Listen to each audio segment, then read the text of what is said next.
अस्सलाम वालेकुम व्यूअर्स। आज मैं हाजिर हूँ Bloom's taxonomy, Piaget's developmental stages, Vygotsky की लर्निंग थ्योरी और टीचिंग मेथड्स के MCQs के साथ। बहुत ही इम्पॉर्टेंट हैं, हर इम्तिहान में मौजूद होते हैं और हर एजुकेशनिस्ट को इनके बारे में पता होना लाजमी है। तो MCQs के ज़रिए होगा ये कि ज़रा चैलेंज होगा और आप पहली स्लाइड में जब आप देखेंगे इन MCQs को तो पहली स्लाइड आपको ये दिखाएगी कि यहाँ पर उसका आंसर मौजूद नहीं है। आपने ट्राई करना है कि ख़ुद से इसका आंसर प्रोड्यूस करें या इसको आंसर करने की कोशिश करें। फर्दर अगली स्लाइड में जाके आपको उसका आंसर भी मिल जाएगा। तो पहले MCQ से हम स्टार्ट करते हैं। इससे पहले कि मैं आगे बढ़ूं, मैं ये बताता चलूं कि आपको एंड स्क्रीन पे आखिरी स्लाइड पे आपको ये चारों टॉपिक्स की कंप्रीहेंसिव वीडियोस आपको मिलेंगी। वहाँ से अगर गो थ्रू करेंगे तो मज़ीद आपको इन तमाम टॉपिक्स के बारे में मुकम्मल मालूमात आपको हासिल हो जाएंगी और होपफुली कि वो वीडियोस भी आपको बड़ी पसंद आने वाली हैं। तो चलते हैं, पहला MCQ में क्या कहता है। Which level of Bloom's revised taxonomy. अब रिवाइज्ड टेक्सोनॉमी कब है? 2001 में। और ये बात चल रही है कॉग्निटिव डोमेन की। 3 डोमेन्स इसकी हैं। अच्छा जी, revised taxonomy involves synthesizing information to propose novel solutions under uncertain conditions। uncertain condition हैं और उसके अंदर आप प्रपोज कर रहे हैं कोई नॉवल आइडिया, कोई उसका ऐसा हल पेश कर रहे हैं कि जनाब कोई ऐसी सिचुएशन में आप घिर गए हैं और उस सिचुएशन से निकलने के लिए आप कुछ क्रिएट करते हैं। तो क्या होगा जी? इवेल्युएटिंग होगा, क्रिएटिंग होगा, एनालाइजिंग होगा या अप्लाइंग होगा। तो आप अब अंदाज़ा लगा चुके होंगे कि इसका जो ऑप्शन है वो है कौन सा? Option B, creating. यानी आपने चीज़ों को सिंथेसाइज किया और नॉवल, नई चीज़ को कहते हैं। नई सिचुएशन के अंदर आप फंसे और उसके अंदर आपने क्या किया जी? आपने एक नया आइडिया दिया या कोई चीज़ क्रिएट की। तो इसका ऑप्शन B होगा। नेक्स्ट है, in Bloom's taxonomy which level is characterized by the ability to make judgments. इधर आपको पकड़ना चाहिए कि जी क्या बात कर रहा है। Based on criteria and standard, के क्राइटेरिया और स्टैंडर्ड को बेस बना के आप जो जजमेंट करते हैं उसको क्या कहेंगे? तो आप क्या कहेंगे? अप्लाइंग कहेंगे, एनालाइजिंग कहेंगे, इवेल्युएटिंग कहेंगे या अंडरस्टैंडिंग कहेंगे? तो ये होगा जनाब इवेल्युएटिंग। जी, option C is the correct answer. Next, designing a new curriculum. अब करिकुलम क्या है? पाथवे जिसके ऊपर चल के हम अपनी कोई डिग्री हासिल करते हैं, हम अपनी स्टडीज़ करते हैं, हमें उसके बदले में जो है वो कोई एक सर्टिफिकेट मिलता है। ठीक है, सारी की सारी एक्टिविटीज़ जो स्कूल की गाइडेंस में होती हैं उनको हम करिकुलम कहते हैं। तो curriculum framework for interdisciplinary studies primarily engages which level of Bloom's taxonomy। Designing a new curriculum, एक नया करिकुलम डिज़ाइन करना, उसका फ्रेमवर्क तश्कील देना, यानी अप्लाइंग होगी, एनालाइजिंग होगी, क्रिएटिंग होगी या अंडरस्टैंडिंग होगी। Let's see what is the answer. यहाँ पर मैं जो आंसर लगा रहा हूँ वो है क्रिएटिंग। यस, तो इसने पहले ही कि आप नया, जब नई कोई चीज़ बनाएंगे, नया डिज़ाइन बनाएंगे, नई सिचुएशन जो है ना वो उसके अंदर फंसे हुए हैं, उसके अंदर आप कुछ करके दिखाएंगे, उससे निकलेंगे, उसका हल देंगे, सलूशन देंगे, तो तब आप होंगे क्रिएटिंग। यानी सबसे ऊपर वाला जो लेवल है आपके ब्लूम्स टैक्सोनॉमी कॉग्निटिव डोमेन का। Number 4, which cognitive process in Bloom's taxonomy involves breaking material into constituent parts। अब मटेरियल को, ब्लूम्स टैक्सोनॉमी का वो लेवल कि मटेरियल है उसको उसके छोटे हिस्से, बखरे मैं इसको कहता हूँ, छोटे हिस्सों के अंदर जो है वो तकसीम करना। और आगे क्या है? Determine how they relate to one another and to an overall structure, कि उनके हिस्से बखरे करके उनका जो तज्जिया करने का अमल है उसको क्या कहते हैं? Understanding, applying, analysing, evaluating. इसको कहते हैं जनाब, ये ऑप्शन सी है, एनालाइजिंग। जी, अभी तक तो मैं ठीक जा रहा हूँ, होपफुली कि आप भी ठीक ही जा रहे होंगे। Next, developing a marketing strategy for a new product requires which level of cognitive processing according to Bloom's taxonomy. कि नई आपने लेवल कॉग्निटिव प्रोसेस करके यानी कॉग्निटिव प्रोसेस के ज़रिए आप नई प्रोडक्ट एक लॉन्च करते हैं, डेवलप करते हैं या नई एक स्ट्रेटजी बनाते हैं, तो वो क्या होगा? Remembering, understanding, creating, applying. तो मैं कहता हूँ क्रिएटिंग है। ये पिछले MCQ से मिलता जुलता है, क्रिएटिंग। यस, क्रिएटिंग है। नंबर 6, पियाजे की जो डेवलपमेंटल स्टेजेस हैं उसमें क्या है? अब उसकी 4 स्टेजेस हैं। स्टेजेस सेंसरी मोटर स्टेज है, प्री ऑपरेशनल स्टेज है, कंक्रीट ऑपरेशनल स्टेज है और फार्मर ऑपरेशनल स्टेज है। होपफुली इन स्टेजेस को आप जानते होंगे। तो पियाजे कहता क्या है? अकॉर्डिंग टू पियाजे, यहाँ से अब बात यहाँ से शुरू हो रही है। The ability to perform hypothetical deductive reasoning emerges during which developmental stage? Hypothesis, मफरूज़ा, फ्यूचर, माफौकुल फितरत बातें, फिर डिडक्टिव मेथड या डिडक्टिव रीजनिंग। उसके अंदर क्या होता है? उसके अंदर भी आप कोई थेरी से नीचे जाते हैं कंक्रीट की तरफ। तो थेरी या माफौकुल फितरत चीज़ें, अब्स्ट्रैक्ट थिंकिंग, वो कब स्टार्ट होती है? वो सेंसरी मोटर स्टेज में। तो आदमी अपनी मोटर स्किल्स के ज़रिए सीखता है। प्री ऑपरेशनल स्टेज होती है, उसके अंदर बंदा नकल और जो है गिरते पड़ते सीखने की जो कोशिश है, प्री ऑपरेशनल स्टेज है। कंक्रीट में जो चीज़ सामने होगी उसको हम कर सकेंगे, जो सामने नहीं होगी उसको हम नहीं कर सकेंगे, वो कंक्रीट ऑपरेशनल है। तो ये होगी फॉर्मल ऑपरेशनल स्टेज, जिसमें हम थियोरेटिकल नॉलेज या वो जो थोड़ा सा आदमी फ़लसफ़ी सा हो जाता है। फॉर्मल ऑपरेशनल स्टेज 11 साल और इससे ऊपर की जो स्टेज है। तो ये फॉर्मल ऑपरेशनल स्टेज ही इसका आंसर निकला। Number 7, which Piagetian stage is characterized by egocentric thinking and difficulty understanding the viewpoint of others। egocentric इस स्टेज के अंदर होता है। तो कौन सी स्टेज है जिसके अंदर बस जो उसकी मर्ज़ी होती है वो चाहता है? ये छोटे बच्चों के अंदर आप ऑब्ज़र्व कर सकते हैं कि जिस चीज़ के ऊपर बच्चा अड़ के बैठा है उससे वो बाहर नहीं निकलेगा। तो ये 0 to 2 year sensory motor stage तो हो नहीं सकती। कंक्रीट ऑपरेशनल स्टेज है, इसके अंदर जो ईगोसेंट्रिसिज्म कम हो जाता है। फार्मर ऑपरेशनल स्टेज में बहुत कम हो जाता है। तो ये प्री ऑपरेशनल स्टेज मुझे लगती है। आइए देखते हैं इसका आंसर। हाँ, प्री ऑपरेशनल स्टेज ही है कि इसके अंदर ईगोसेंट्रिक है, इसके अंदर आदमी अनापरस्त होता है, अपना सेल्फ सेंटर्ड बहुत ज़्यादा होता है। तो कुछ बड़े भी होते हैं। बहरहाल यहाँ पर जो पियाजे है वो प्री ऑपरेशनल स्टेज को कहता है। The concept of object permanence is developed during which Piaget's stage? इस कब ऑब्जेक्ट परमानेंस की स्टेज जो है वो डेवलप हो रही होती है? तो ये प्री ऑपरेशनल डेवलप हो चुकी होती है, ठीक है। कंक्रीट ऑपरेशनल और फर्दर ये अगली 3 स्टेजेस में ये डेवलप हो चुकी होती है। लेकिन कब हो रही होती है, क्वेश्चन ये है। तो ये हो रही होती है सेंसरी मोटर स्टेज के अंदर। जब इस स्टेज में होता है तो ये चीज़ें जो है वो पहले यही समझता है कि out of sight out of mind, लेकिन आहिस्ता आहिस्ता उसकी ये डेवलप होती है कि कोई चीज़ जो गायब होगी वो कहीं ना कहीं मौजूद होगी। तो ये सेंसरी मोटर स्टेज है 0 to 2। Number 9, during which stage do children begin to understand the concept of conservation?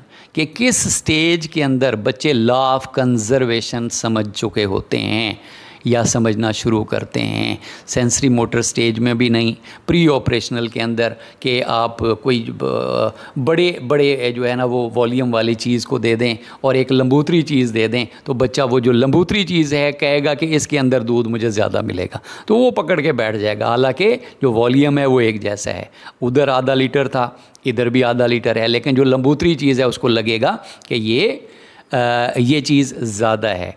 तो यहाँ पर उसको इस चीज़ की समझ नहीं आती। सीरिएशन वो भी इसके अंदर समझ नहीं लगती कि कौन सी कोई चीज़ जो है ना वो छोटी, उससे बड़ी, उससे बड़ी, उससे बड़ी। तो ये प्री ऑपरेशनल स्टेज में ये अभी कॉन्सेप्ट नहीं होता। जब कंक्रीट ऑपरेशनल स्टेज में आता है तब ये कॉन्सेप्ट क्लियर होना शुरू होते हैं। तो इसका ऑप्शन होगा कंक्रीट ऑपरेशनल स्टेज, जो थर्ड स्टेज है पियाजे की डेवलपमेंटल थ्योरी की। Number 10, पियाजे's theory suggests that abstract thinking यानी फ़लसफ़ियाना या जो आप बात मेटाफिज़िक्स के मुतालिक थियरेटिकल बातें, यानी कोई चीज़ आपके सामने नहीं है लेकिन ख़ला में बातें करना, वो थिंकिंग करना, तो ये अब्स्ट्रैक्ट थिंकिंग कब एंड सिस्टमेटिक प्लानिंग कब शुरू होती है? Are characteristics of which stage? तो ये किस स्टेज के अंदर है कि आदमी थियरेटिकल बड़ा सोचता है, सिस्टमेटिक्स बड़ा लॉजिकल हो जाता है। तो ये है फॉर्मल ऑपरेशनल स्टेज। हाँ, फॉर्मल ऑपरेशनल स्टेज के अंदर ही ये डेवलप हो जाता है। इसके बाद टीचिंग मेथड्स में से कुछ MCQs को देखते हैं। Which teaching method emphasizes student collaboration to achieve shared learning goals often involving structured group activities? कि स्ट्रक्चर्ड ग्रुप एक्टिविटीज़ के अंदर ये बच्चे कोलैबोरेट करते हैं और लर्निंग शेयर करते हैं, एक दूसरे से सीखते हैं। लेक्चर मेथड में, कोऑपरेटिव लर्निंग के अंदर, या डायरेक्ट इंस्ट्रक्शन या इंडिपेंडेंट स्टडी। तो कोऑपरेटिव लर्निंग के अंदर जो शेयर्ड गोल्स, कि मेरी मंजिल भी वही है, दूसरे बच्चे की भी मंजिल वही है, तो हम दोनों ने अचीव करना है, तो ये शेयर्ड लर्निंग गोल्स होती है कोऑपरेटिव लर्निंग में। जी, आंसर है cooperative learning. Problem based learning PBL primarily focus किस चीज़ के ऊपर? मेमोराइजेशन? नहीं। Teacher led demonstrations? नहीं। Student centred inquiry and problem? No doubt कि C से जो इसका ऑप्शन है वो करेक्ट ऑप्शन है। जी, अब next, in storytelling as a teaching method the primary cognitive benefit is कि इन्हांसिंग रूट मेमोराइजेशन, रट्टेबाज हो जाता है बच्चा स्टोरी टेलिंग से? नहीं। Developing critical thinking through narrative structures? हाँ जी, क्रिटिकल थिंकिंग बच्चे की जो होती है वो नरेशन के ज़रिए, कि जो रियल वर्ल्ड है उसके बारे में बताना और स्टोरी के ज़रिए चीज़ों को जो है ना वो समझना। तो ये ऑप्शन B इसका दुरुस्त ऑप्शन है। जी, डेवलपिंग क्रिटिकल थिंकिंग आती है और यानी तशरीहात करने से, नरेशन करने से। Which teaching method is most effective for conveying large amounts of information in a limited time frame? कि बहुत सारी जो है लिमिटेड टाइम है और उसके अंदर आपने बहुत बड़ी इंफॉर्मेशन गैदर करनी है। तो कौन सी है जी? कोऑपरेटिव लर्निंग है, प्रॉब्लम बेस्ड लर्निंग है, लेक्चर मेथड है, या स्टोरी टेलिंग? तो teaching method most effective for for conveying large amount of information in a limited time framework. तो इंफॉर्मेशन देनी है तो ये होगा ऑप्शन C, लेक्चर मेथड। जी बिल्कुल, लेक्चर मेथड ही है कि इंफॉर्मेशन देनी है। जो प्रॉब्लम बेस्ड है उसके ऊपर बड़ा टाइम टेकिंग होता है, और कोऑपरेटिव लर्निंग उसके अंदर भी बच्चे आपस में कोऑपरेट करते हैं, बच्चे ग्रुप के सूरत में काम करते हैं। स्टोरी टेलिंग के अंदर एक बच्चा बता रहा है, वो बड़ा टाइम लेगा, लेकिन लेक्चर मेथड कम वक्त कम टाइम के अंदर बहुत सारी आप इंफॉर्मेशन दे सकते हैं और बच्चे गैदर कर सकते हैं। The jigsaw technique is a strategy associated with which teaching method? Jigsaw में बच्चे ग्रुप की सूरत में एक दूसरे को हेल्प कर रहे होते हैं, ठीक है जी, और ये लेक्चर मेथड हो नहीं सकता। प्रॉब्लम बेस्ड लर्निंग के अंदर तो प्रॉब्लम दिए जाते हैं, ठीक है जी, और लेकिन ये जो जिगसा है टेक्निक, इसके लिए आपको कोऑपरेटिव या ग्रुप लर्निंग करना पड़ती है। तो ये इसका जो आंसर है वो है B, cooperative learning. Number 16, combining story telling. अब स्टोरी टेलिंग और प्रॉब्लम बेस्ड सिनेरियो, इनको कंबाइन किया एक लेसन पढ़ाने के लिए। प्राइमरीली एम्स टू, अब इसका प्राइमरी एम क्या होगा? Enhance student memorization? नहीं, मेमोराइजेशन तो नहीं। Foster engagement and contextual understanding, ये इंगेजमेंट, बच्चे आपस में इंगेज होंगे, ठीक है जी। और यानी इंगेज कब होंगे, जब जो है प्रॉब्लम बेस्ड होगा, और क्या होगा, और जब स्टोरी टेलिंग के हवाले से होगा, तो बच्चे इंगेज भी होते हैं। और कंटेक्चुअल अंडरस्टैंडिंग होती है, किसी कॉन्टेक्स्ट के अंदर एक स्टोरी पेश की जाती है तो ये अंडरस्टैंडिंग बनाता है। तो ये बी ऑप्शन जो है वो करेक्ट ऑप्शन है कि foster engagement and contextual understanding storytelling और प्रॉब्लम बेस्ड सिनेरियो के अंदर। In cooperative learning environment, individual accountability is ensured by assigning group grades only, कि ग्रुप को ग्रेड्स दिए जाते हैं, हैविंग स्टूडेंट्स वर्क इंडिपेंडेंटली, के स्टूडेंट को अलग-अलग काम दिया जाता है, assessing both group and individual combination contribution, कि ग्रुप की कंट्रीब्यूशन भी, कौन सा ग्रुप 4 बनाए तो उसमें ग्रुप ए जो है वो टॉपर रहा, फिर हर इंडिविजुअल ने उसके अंदर क्या रोल प्ले किया। तो ये जो है जो कोऑपरेटिव लर्निंग एनवायरनमेंट है उसके अंदर इस चीज़ को इंश्योर किया जाता है। एक ग्रुप के अंदर ग्रुप का क्या उसके अंदर क्रेडिट है और एक इंडिविजुअल की उसके अंदर क्या परफॉर्मेंस है। तो ये दोनों यानी option C is the best option, ठीक है। Which teaching method aligns with Vygotsky, ये वर्ड विगट्स्की है, बड़ी मुश्किल से मैंने याद किया है। Vygotsky concept of zone of proximal development, ZPD, ये आगे मेरे लेक्चर भी आप देखेंगे तो तब आपको मज़ीद क्लियर होगा। तो कौन सा टीचिंग मेथड विगट्स्की के ZPD से उसका कॉन्सेप्ट अलाइन करता है, लेक्चर मेथड से नहीं, उस लेक्चर मेथड के अंदर तो वन मैन शो होता है। और जो ZPD का कॉन्सेप्ट मैं आपको बताता चलूँ कि ZPD कि किसी को जितना ज़रूरत है उसके मुताबिक उसको थोड़ी सी सपोर्ट दी जाए। अब लेक्चर मेथड है, कोऑपरेटिव लर्निंग है, इंडिपेंडेंट लर्निंग है, रोट लर्निंग है। तो कोऑपरेटिव लर्निंग में जिसको जितना ज़रूरत है उसके मुताबिक उसको सपोर्ट मिलती है कोऑपरेटिव लर्निंग में। तो कुछ चीज़ें वो अपने जो क्लास फेलोज़ हैं उनसे कोलैबोरेट करने से, कोऑपरेट करने से उनको समझ लगती हैं, और कुछ चीज़ें जो उनके फेलोज़ को समझ नहीं लगती तो उनके जो टीचर्स हैं वो उनको गाइड कर देते हैं। तो ये ZPD का कॉन्सेप्ट है। इसमें स्पून फीडिंग नहीं होती। ZPD को आसान अल्फाज में ZPD कहता है स्पून फीडिंग ना करें, सारा आंसर जो है ना आके आपने बता दिया, तो ये ZPD के असूल और जदीद असूल के ख़िलाफ़ होगा। तो ये कोऑपरेटिव लर्निंग में ऐसा मुमकिन है। In Bloom's taxonomy number 19, in Bloom's taxonomy evaluating the credibility of sources and arguments falls under which cognitive level, कि आपने आर्गूमेंट्स की क्रेडिबिलिटी के और ये बताना है कि आपने लॉजिकल रीजनिंग, फिर आपने देखना है कि इस ख़बर की, कोई फ़र्ज़ करें टॉक शो है, इस ख़बर की सोर्स की क्रेडिबिलिटी क्या है।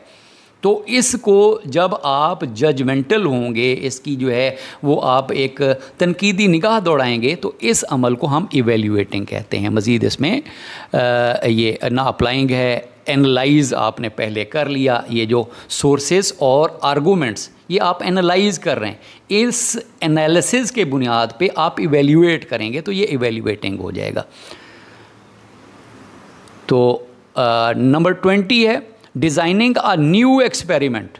अब नया एक्सपेरिमेंट आपने डिज़ाइन किया, अब नया वर्ड नया आ गया, तो जब नया आ गया तो ये अप्लाइंग भी नहीं होगा, एनालाइजिंग भी नहीं होगा, अंडरस्टैंडिंग भी नहीं होगा, बल्कि क्या होगा, हाँ, क्रिएटिंग। तो ये आज के हमने जो 4 इम्पॉर्टेंट टॉपिक्स हैं उनको हमने डिस्कस किया थ्रू MCQs, उनको हमने सोल्यूशन उनका हमने ढूंढा, आप लोगों ने भी इसके अंदर पार्टिसिपेट किया, तो आपके टाइम देने का बहुत बहुत शुक्रिया।